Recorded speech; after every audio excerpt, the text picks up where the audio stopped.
Jeff and Faylauer really think that they're so nervous that it's not going to work every time. I don't know what their problem is, but they're like, you guys want to go over some lines? Like, they came in yesterday. You weren't here, and they're like, we had an idea for a bit.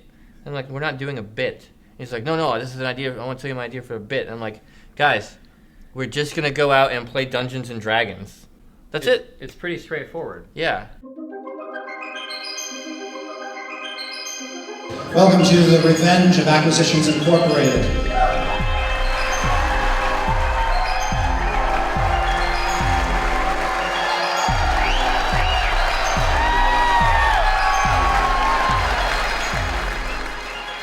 It started at lunch. I mean, I'm serious. That's how Acquisitions Incorporated started. So it started with Wizards of the Coast coming to Penny Arcade and asking... And saying they had a 4th edition. Yeah, 4th edition is coming out. Is there anything that you guys can think of, a cool way to promote it? And the idea we came up with was we said, all right, Jerry knows a lot about D&D. Yeah. I've never played it. Scott played it, but hasn't played it in years. but fell out. That's a pretty, diverse crew to sit down and play 4th edition and let people see what it's like from each of our perspectives. When you're forming a party, it's important that it has some kind of a name, that the party sort of be a character in a way. And so Acquisitions Incorporated just seemed like overwrought way of saying what most adventuring parties do.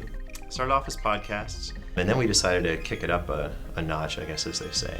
That was where Will Wheaton and AFL came in. We needed a 4th to kind of round out the party. Very quickly during that process, we said, Will, we've developed this relationship with him. Do you think he'd enjoy playing D&D? And yeah, I mean, we asked him and he could not say yes fast enough. It became part of PAX as part of another pitch, right? Where we said, you guys really love these podcasts. They're very, very popular with the audience. Why don't we put this on stage? Like, literally give it the biggest stage we've got, get it in front of thousands of people live, so that you're not just listening to it, which is really fun, but you're seeing them have fun. You're seeing the table talk, the dice throwing, the bullshit, just right there in front of everyone. It just seemed to make sense. I think eventually we just had the idea that it would sort of work as performance live. And basically people seem to enjoy the podcasts a lot, like way more than you could ever hope. Yeah. There had to be a way to make it into a performance.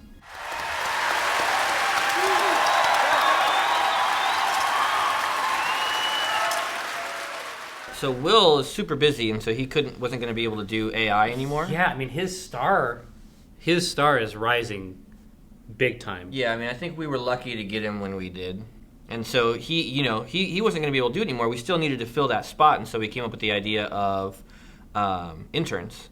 The idea that this 4th person is always just sort of rotating through, like they're dying or whatever's happening to them. Like, we cannot get another full-time employee. Wait a minute. Who's this joker? Hey, listen, buddy. We're just about to close up shop here. Why don't you come back in the morning or never? We had known Patrick Rothfuss for a while when he released his first book, In the Name of the Wind.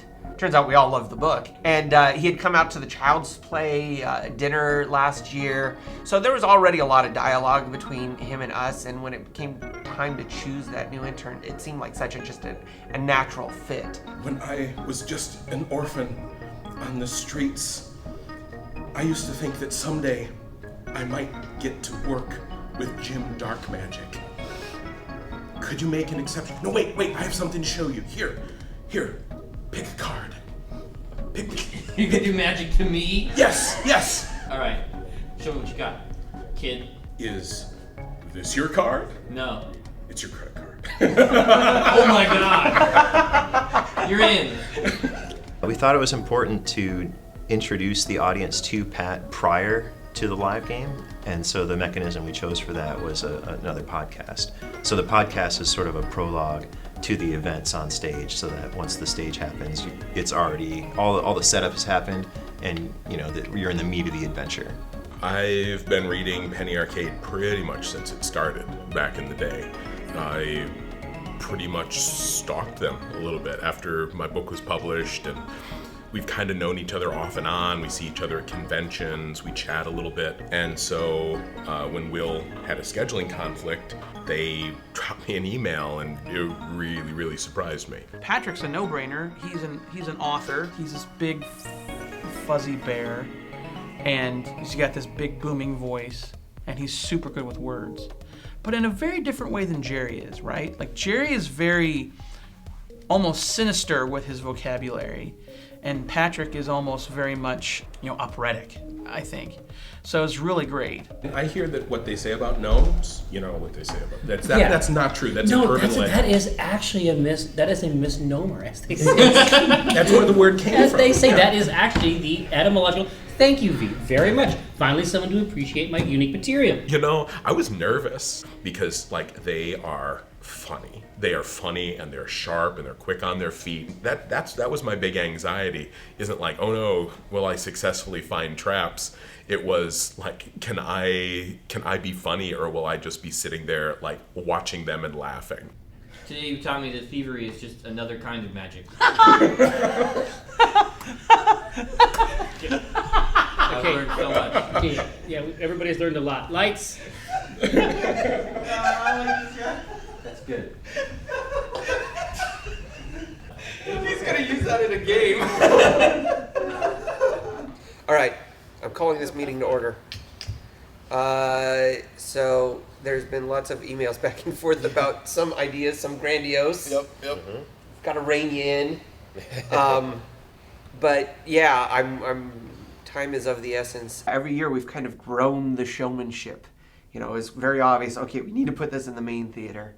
That first time we did the main theater, we did the huge sets where they all got their intros with the sets. And although I will never forget Scott bursting through the brick wall, which was it's an awesome visual, I learned that as much as we can do ahead of time, it really cuts down on potential headaches.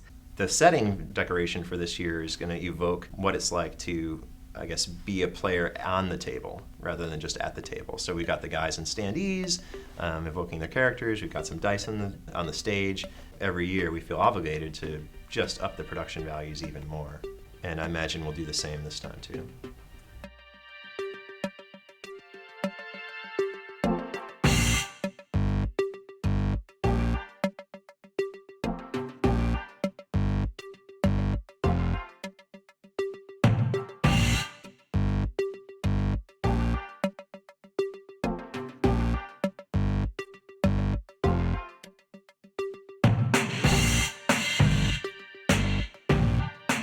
The final makeup is going to be for a character in the Forgotten Realms named Bahal, who is the god of murder. Tonight he lives on stage at the Paramount in Seattle.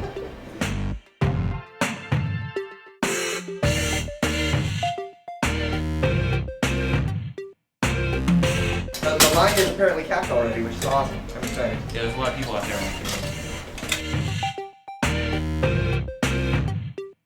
I was told there was a mic check. That is the coolest. Didn't win Bronze Bottom. I look like a fucking tutor, don't I? God, that is so great, Scott. I'm here to fuck shit up. Get in there and go downstairs and get my stuff.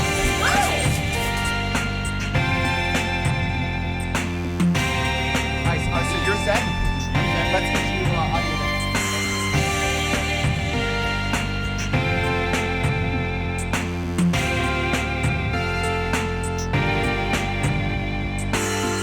Ladies and gentlemen, please welcome Patrick Rothfuss as Viari, Scott Kurtz as Binwin Bronzebottom, Jerry Holkins as Omen Tran, Mike Krahulik as Jim Dark Magic, and your dungeon master for the evening, Christopher Perkins.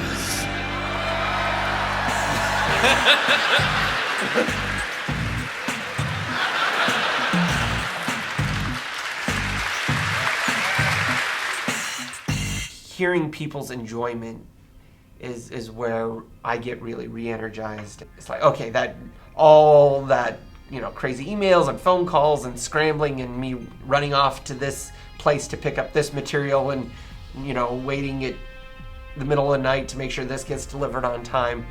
All of that is worth it once I hear the big laughs in the audience, and then afterwards people talking about, and people, oh, what was your highlight of PAX? Oh, it was the live D&D. It was so incredible. And yeah, that's the big payoff. And we are done. Thank you, Spirits of the Underdark.